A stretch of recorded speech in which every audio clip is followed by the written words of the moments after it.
그리고 가장 중요한 의문, 도대체 왜 그런 짓을 했는가? 일단 I don't know 라고 하면서 울어요. 가장 흔한 첫 번째 전략인 선즈 필승.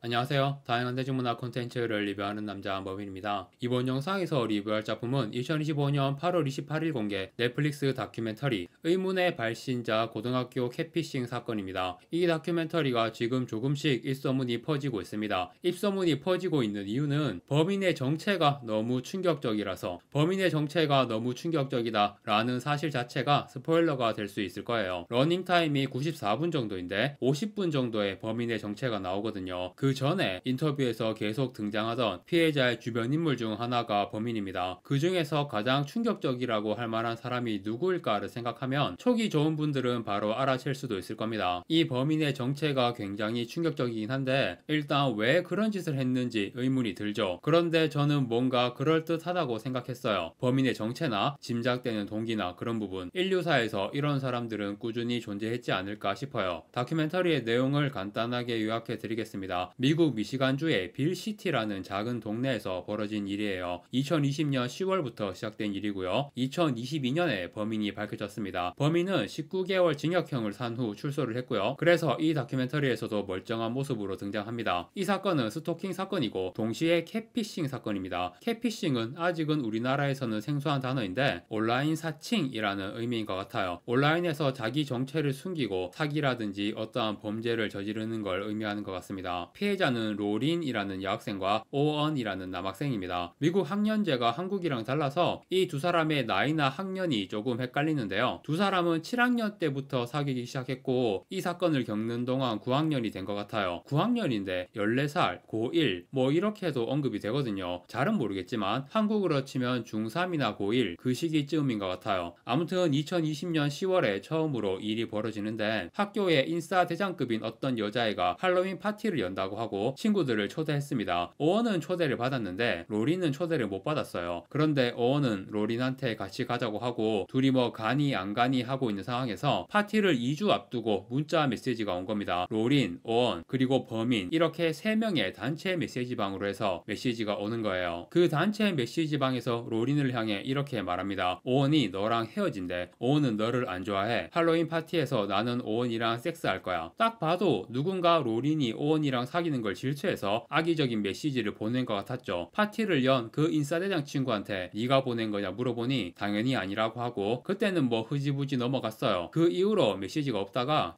11개월인가 지나서 다시 시작됩니다. 기본적으로는 역시 오원이랑 사귀는 걸 질투하는 듯한 내용의 메시지들, 특히 로린을 비방하는 내용들이 굉장히 많고 너 못생겼어, 너는 비치야, 엉덩이랑 가슴도 납작해서 남자들이 다 너 싫어해, 그리고 성기에 대해서 언급하는 더 상스러운 내용도 있고 자기가 오원이랑 이런저런 야한 짓을 했다라고 그런 구체적인 행위들을 언급하면서 엄청 저급하고 상스러운 내용들을 보내는 거예요. 특히 블로우잡과 관련된 내용들이 많았고 이런 메시지가 하루에 막 수십 통, 1년이 넘게 수만 개에 달하는 메시지를 보냅니다. 나중에 수사를 하면서 이걸 다 프린트로 출력하니까 1000페이지가 넘어가요. 당연히 피해자인 로린과 오원 그리고 그들의 가족들까지도 엄청난 고통을 겪죠. 그래서 결국 두 사람은 헤어집니다. 그런데 헤어졌는데도 계속 메시지가 오는 거예요. 내용이 점점 심해져서 로린한테 자살해라 이런 말까지 하고 나중에는 네가 자살 안 하면 내가 끝내주겠다 뱅이라고 보내면서 총으로 쏴 죽인다는 암시까지 하는 지경에 이르죠. 이런 상황들이 1년 이상의 기간 동안 벌어진 겁니다. 당연히 로린과 오원 그리고 그 가족들이 함께 이 문제를 해결하려고 노력을 했습니다. 범인이 랜덤 번호 생성 앱을 이용해서 메시지를 보냈기 때문에 당연히 누구 번호인지도 모르고 번호 차단도 소용이 없어요. 차단당하면 새로운 번호 생성해서 또 보내니까. 그래서 처음에는 학교의 교장 선생님과 지역 교육감이 나서서 학교의 CCTV를 통해 범인을 잡으려고 했어요. 하루에 수십 통씩 메시지가 오니까 그 메시지가 보내진 시간에 휴대폰을 사용하고 있는 학생을 찾아내려고 한 거야. 그런데 어림도 없는 방법이죠. 요즘 사람들이 휴대폰을 얼마나 많이 사용하는데 CCTV를 보니 휴대폰을 보고 있는 학생이 너무 많은 거야. 결국 그 방법으로는 범인을 못 잡고 그 다음은 보안관이 오거든요. 이 보안관은 학생들 중에 특정한 용의자군을 추리려고 했어요. 그런데 로린이 농구부였는데 농구 시합에 대한 내용도 메시지로 많이 온 거예요. 주로 뭐 너 더럽게 못하더라 이런 내용. 그런데 범인이 보낸 그 메시지들 중에서 나는 오늘 몇 득점을 했다 이렇게 주장하는 내용이 있는 거예요. 그래서 매 시합마다 선수들의 득점이 다 기록되어 있으니까 그 기록을 바탕으로 어떤 여학생을 특정해냅니다. 클로이라는 여학생. 이 여학생이 처음으로 메시지가 왔었던 2020년 10월에 할로윈 파티를 열었던 학생이에요. 클로이는 농구부 주장이고 친구가 많은 인싸대장입니다. 오원이랑도 친해요. 그런데 로린과는 같은 농구부인데도 별로 안 친해. 로린은 친구가 좀 적은 편이고 주로 남자친구인 오원하고만 시간을 보내려고 했어요. 주변 여학생들 사이에서 뒷담을 좀 들을 만한 타입인 거죠. 그리고 오원은 여학생들에게 인기가 있을 만한 외모고요. 클로이가 오원과 친하기 때문에 로린을 질투해서 이런 일을 벌일만 하다라고 의심을 받게 되죠. 특히 오원의 엄마가 클로이에게 자백을 받아내기 위해서 좀 집요하게 물고 늘어지거든요. 그런데 클로이는 범인이 아닙니다. 클로이와 그 가족들도 이 사건의 큰 피해자입니다. 1년 정도의 시간 동안 범인으로 의심을 받으며 큰 고통을 겪었어요. 범인이 보낸 메시지가 클로이를 범인으로 의심하게 만드는 내용이 많았거든요. 아예 그냥 클로이가 확실하다라고 생각할 수밖에 없는 내용도 있었어. 그런데 클로이가 범인이라면 대놓고 내가 범인이요 라고 자백하는 수준의 이런 메시지를 보낼 리가 없잖아요. 그래서 이번에는 클로이에게 누명을 씌우려고 하는 목적을 가질 만한 사람이 범인일 거라고 생각하게 되거든요. 과거에 클로이에게 괴롭힘을 당했다고 주장을 했던 여학생이 있어요. 에이드리아나라는 여학생이고 오원의 사촌입니다. 얘는 약간 아싸 타입이야. 일진들한테 괴롭힘 당하는 그런 타입. 그런데 클로이는 괴롭힌 적이 없다고 하고 에이드리아나의 거짓말이라고 하거든요. 아무튼 클로이 다음에 에이드리아나가 의심을 받는데 결국 범인임을 밝혀내지는 못합니다. 지금까지 보안관이 이런 식으로 수사를 해오다가 더 이상 자기 힘으로는 한계니까 FBI에 도움을 요청합니다. FBI의 사이버 범죄 전문가가 이 사건을 조사하게 돼요. 이 사람이 여러 가지 방법으로 조사를 하다가 결국 범인을 알아내는데요. 랜덤 번호 생성 앱, 그 회사에 요청을 해서 범인이 메시지를 보낸 랜덤 번호의 IP 주소를 알아내고 그 IP 주소에 접속을 한 상태로 이 앱을 이용한 실제 휴대폰 번호의 리스트를 뽑아내요. 그 리스트를 로린과 오원의 주변 사람들 휴대폰 번호와 대조를 해봅니다. 리스트의 번호와 일치하는 딱 하나의 번호가 발견됩니다. 바로 로린의 엄마인 캔드라의 휴대폰이었어요. FBI 전문가가 이 사실을 알아내고 보안관에게 연락을 하죠. 그래서 보안관은 로린의 집으로 가서 캔드라를 만납니다. 그런데 FBI 전문가가 밝혀낸 이 사실만으로 기소가 될 수 있는 명확한 증거가 될지는 애매했기 때문에 캔드라가 작정하고 아니라고 하면 난감해질 수 있는 상황이었거든요. 그런데 캔드라가 부인을 못하더라고요. 그때 캔드라와 대화하는 영상이 보안관 바디캠 같은 걸로 다 찍혀있고 캔드라가 하는 말이 다 나오는데요. 부인을 하지 않아서 범인으로 확정을 하게 되죠. 러닝타임이 94분인데 이때가 50분 정도, 뒤에 40분 정도 더 내용이 남아있어요. 일단 캔드라가 어떤 사람인지를 주변 사람들이 말해주는 내용이 나옵니다. 어릴 때부터 굉장히 활발하고 재밌는 사람이었고 관심을 끄는 걸 좋아했다. 그리고 미국 학교는 학부모들이 여러 가지 학교 활동에 참여하는 시스템이 잘 갖추어진 걸로 알고 있는데 캔드라가 농구팀 코치를 한 적이 있어요. 그래서 농구팀 여자애들에 대해 잘 알고 있고 농구팀 주장인 클로이에게 누명을 씌울 수 있는 내용으로 메시지를 보낼 수 있었던 거죠. 그리고 IT 쪽 경력이 있다고 하거든요. 캔드라가 가족이나 주변 인물들에게 또 속인 게 있어요. 원래 IT 쪽 직장에 다니고 있었는데 해고를 당했거든요. 그런데 가족과 주변에는 해고가 아니라 자기가 그만뒀다고 말하고 그 후 새로운 직장을 구해서 일하고 있다고 했어요. 그런데 해고 당한 후 계속 무직이었어. 이 부분이 조금 애매하게 나오는데 재택근무를 하는 척 속인 것 같거든요. 남편은 캔드라가 텍사스 쪽 회사와 계약해서 일하고 있는 걸로 알고 있었어요. 미시간과 텍사스가 굉장히 머니까 재택근무를 한다고 했던 것 같아요. 그런데 재택근무 한답시고 컴퓨터 앞에 앉아있는 시간에 그런 메시지를 보내고 있었던 거죠. 범인이 밝혀지기 전에 로린의 가족이 힘든 일을 겪고 있다고 말하면서 이 일이 벌어지는 기간 동안 집을 4번이나 옮겼다고 하는 거예요. 사이버 폭력에 대한 대처로 집을 옮기는 건 좀 이상하잖아요. 알고 보니 이 집의 재정 관리를 캔드라가 하고 있었는데 내내 집안 살림이 어려워졌던 거야. 그래서 계속 집세가 저렴한 집으로 옮겨갔던 거예요. 남편은 캔드라에게 속았다고 하지만 이 지경이 되도록 눈치를 채지 못했다는 게 남편도 좀 문제가 있네요. 아무튼 캔드라에 대한 이런 진실들이 밝혀져요. 그리고 가장 중요한 의문, 도대체 왜 그런 짓을 했는가? 이 다큐멘터리가 캔드라가 변명할 기회를 너무 많이 주고 있다 라고 비판하는 사람도 있거든요. 그런데 캔드라가 하는 말이 누가 봐도 그냥 다 개소리입니다. 이 추악한 범인이 얼마나 개소리를 짓거려 대는지 한번 보세요 라는 취지로 캔드라의 변명을 길게 보여준 것 같아요. 뭐라고 하냐면 일단 I don't know 라고 하면서 울어요. 가장 흔한 첫 번째 전략인 선즙 필승, 그리고 두 번째는 이게 진짜 제일 개소리스러운데 누구나 실수를 한다. 예를 들어 누구나 음주운전을 해봤을 거다. 그러다 그러다가 운 나쁘게 걸리면 지금 나 같은 상황이 되는 거다. 이런 개소리를 합니다. 그리고 세 번째, 좀 구체적으로 상황을 설명하는데요. 처음에 이 메시지를 보내기 시작한 건 자기가 아니라고 주장하거든요. 처음에 시작한 범인은 따로 있대. 그래서 캔드라가 범인을 잡기 위해서 그렇게 한 거래요. 자기가 메시지를 보내면 로린과 오원이 답장을 할 테고 그 답장의 내용에 범인에 대한 단서가 있을지도 모른다. 그리고 이 사건이 커져서 학교나 지역 커뮤니티에 많이 알려지면 그걸 통해 범인이 드러날지도 모른다. 뭐 그런 목적으로 자기가 메시지를 보낸 거래요. 그런데 처음에는 범인을 잡기 위한 목적으로 메시지를 보냈는데 이게 자꾸 보내다 보니까 내가